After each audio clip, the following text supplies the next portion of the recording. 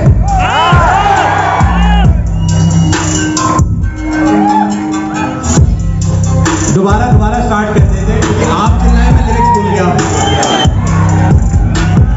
मेरी आवाज कॉलेज के अंदर आते हैं, लिरिक्स कुछ इस प्रकार से, वो शायद समझ ना आए तो मैं बता दूं, हंसना मत एक तो, ठीक है, कि भाई बैठे थे कमरे में दोस्तों के साथ, कॉलेज में बैठे थे कमरे में दोस्तों के साथ, समझ नहीं आया कैसे रैप करो स्टार्ट, करने लगे सब मिल के विचार, पर आते नहीं किसी को राइम चार, फिर देखकर अपना हाल याद किए पिछले 4 साल, सामने रास्ता था हाथ में बसता था, जेबें थी खाली और माल कहां सस्ता था,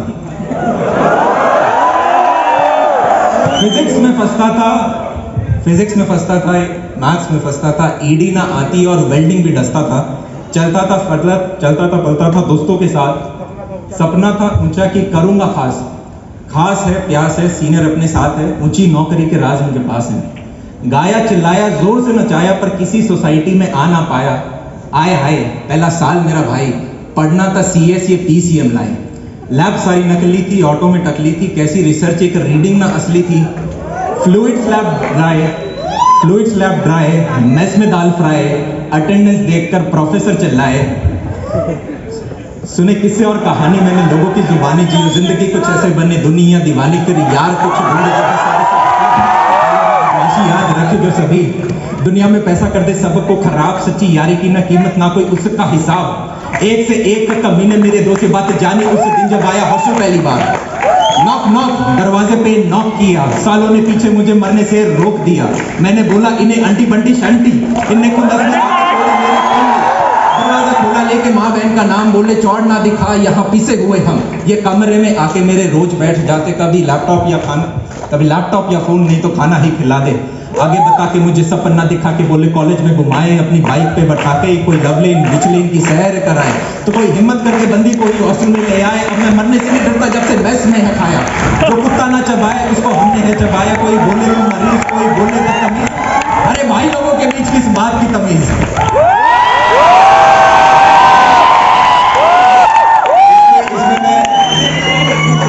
इसमें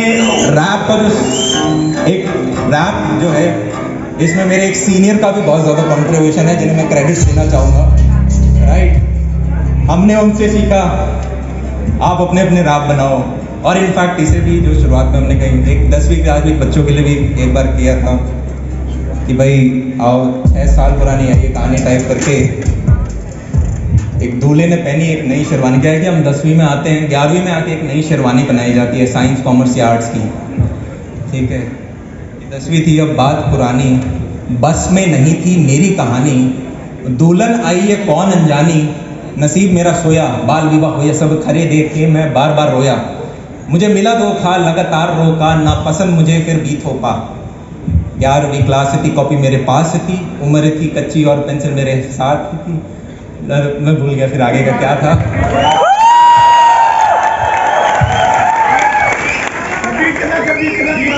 बीट के साथ मेरे को पता नहीं, आवाज आ रही थी लास्ट एक कर सकते हैं, अगर स्टेज पे टाइम है तो कर सकते हैं, ठीक है, कल लोग करके देख, अब तो आपको चलो लिरिक्स भी समझ आएंगे, मैं भूल सकता हूँ, मैं बहुत फास्ट में भूल जाता हूँ, तो वापस स्टार्ट कर दो, मैं बीट भूल जाऊंगा, कहाँ से स्टार्ट करूँगा, और जाने मनो कैसे हो,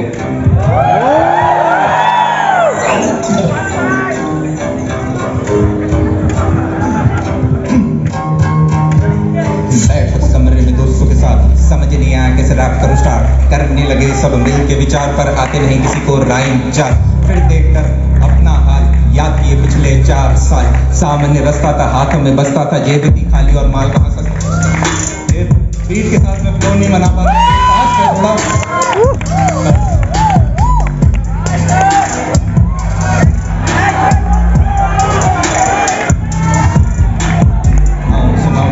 जुबानी 6 साल पुरानी है ये कहानी, अरे यार अब बस ठीक है छोड़ो। कहीं बिना बीट की जगह यार, मेरे को तो बिना बीट की जगह अच्छा लगा क्योंकि एटलीस्ट एक कहानी बता पाए। पर आई होप यार आप सब लोग बढ़िया बढ़िया फोटो अपने जीवन के अंदर वो डेल्टा लेकर आ रहे हैं। और जब भी जीवन में बुरा लगे, जब भी जीवन में कुछ बहुत अच्छा हो जाए, बहुत बुरा लगे, एक बड़ी प्यारी छोटा सा सेंटेंस है कि एक बार अकबर ने बीरबल से पूछा एक ऐसा लाइन बताओ जिसे सुन के खुश आदमी सैड हो जाए, सैड आदमी खुश हो जाए। ये समय भी चला जाएगा, ये समय भी चला जाएगा। And how bad it could be if nobody is dying. मतलब इसका मतलब ये नहीं है कि बैड कर दो, मार दो लोगों को। इसका मतलब ये है इतना बुरा नहीं हुआ। जब भी आप अपनी वाली परिस्थिति से परेशान हो, कभी क्या है कि हमें दुनिया मोबाइल लगने लग जाती है, दुनिया लैपटॉप, दुनिया वो चार दोस्त, वो एक कैंपस लगने लग जाता है। तब थोड़ा सा बाहर देखना और आपको पता चलेगा आप लोग सभी जितने भी हम यहाँ लोग बैठे हैं, हम इंडिया की फॉर्चुनेट लोगों में आते हैं। अरे हाँ या ना? तो हमें विक्टिम की तरह एक्सक्यूज नहीं बनाने। यस और नो? एक्सक्यूज नहीं बनाएंगे तो अपन कर लेंगे यार। तो तब तक के लिए इजाजत लेता हूँ आप सभी लोगों से। Bye bye.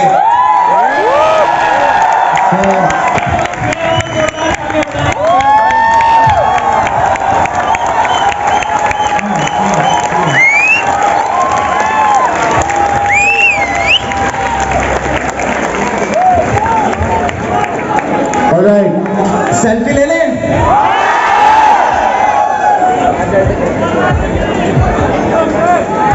कोऑर्डिनेटर जरा इधर देखिए, भीड़ आ रही है, प्लीज रोक के रखिए बच्चों को। आप कृपया करके पीछे जाएं। Please everyone just try to understand, everyone just try. आप स्टेज के पीछे जरूर आना। Try to understand everyone, just go that way. Security guard जरा इधर देखिए sir. Alright, now we are moving towards. Okay जनाब, तो शुरू करें। काम करोगे?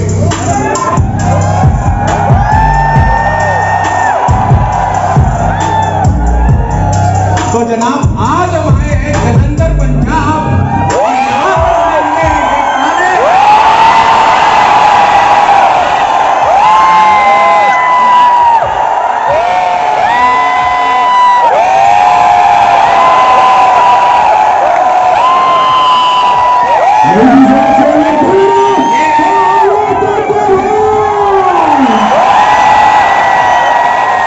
सेमिनार नंबर 99 और मजा आ गया जलंधर के अंदर आप सभी बच्चों के साथ मिलके।